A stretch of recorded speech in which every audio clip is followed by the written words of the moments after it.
Well, I'm here today with Chris from JB Instant Lawn. And Chris, as we're getting into fall time, our lawns have kind of taken a little bit of a beating over the summer. And, it's getting to be that time of year where we kind of want to rejuvenate our lawn going into winter and next spring. So what do we need to be doing this time of year for a lawn? Well, the first thing I would start doing is to prepare your lawn for overseeding. So if there's a moss issue that happens to be in there, I would get something to get rid of the moss, clean your moss out of your lawn. Okay. If there's weeds of any sort, I would use a liquid weed and grass killer to take care of those and get them out. If you use a weed and feed granule type, it'll take a lot longer. You have to wait at least 6 weeks before you can overseed. So liquid is the way to go. Okay, yeah, because for instance, here in our lawn here, we've done a good job keeping it green all summer, but we do have a lot of moss in it. We have some clover, so that all needs to be treated first before we do some overseeding. Yes. Okay, and then after we have that done and our lawn is kind of prepped to where we want it to be, what would be the next steps as far as doing an overseeding? So the next step is I would put some lime on your lawn, kind of water that in. It'll start balancing out your pH level. Okay. We have a lot of acidity in the Pacific Northwest, and acidity is your lawn's enemy, Okay, right. I like to say. So it's important to prep your lawn for it can be healthy. And that lime will also help with the moss issues too that a lot of us have. Yes.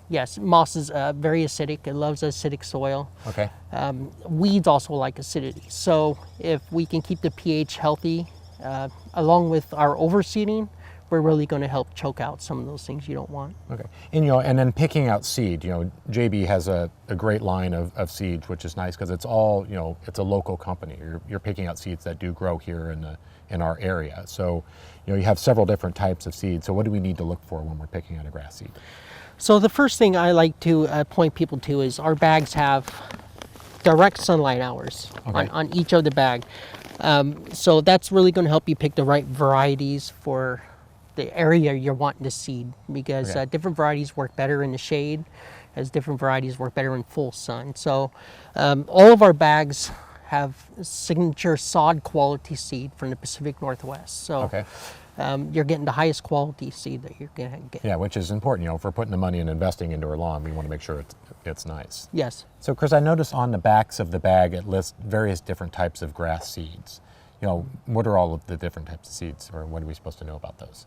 So talking about those sunlight hours, so we'll pick one with the sunshade.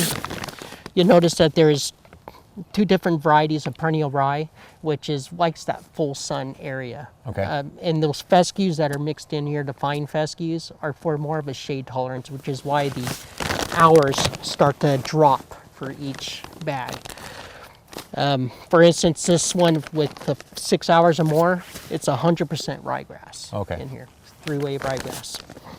But there's also, by picking the right varieties for your lawns, those perennial ryes and those fine fescues work well together. But if you have more of a tall fescue kind of thing, which is a wider bladed grass, but it's a lot less maintenance and watering.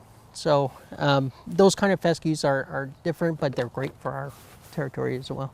So after we have our grass seed picked out, and our lawn is kind of prepped, how do we go about overseeding? So the first thing you would want to do is mow your lawn as short as you can, without tearing it up, obviously. And then I would thatch and then aerate. What that'll do is bring oxygen to the root system, kind of break up the soil a little bit. And then you can go ahead and go through with an application of overseeding with your grass seed. Okay. Is there a soil or a peat that we should put down also? Yes, I would suggest using either a peat moss or a topsoil. No more than 1/8 of an inch. You just want to feather it on top of there. We certainly don't want to bury it. We want it just to help keep it moist. And keep the birds from eating it. Because that's what the seed is going to germinate into that, right? Is that the thought? Okay. Yeah. And then it's important once we have that down, we want to keep it moist. Right? Yes, that's the most important part of the whole seeding. Because what happens if that seed dries out after it's germinated? Well, it would no longer germinate. Okay. So you will lose a lot of seed if you don't keep it moist. And it won't get the desired effect that you want. Gotcha. And then is there, you know, as far as on the backs of bags or on your site, if people need more information as to, you know, overseeding, do you have a place or a website you can send them to for information? Yes, you can visit our website at jbinstantlawn.net. You can check out the blog.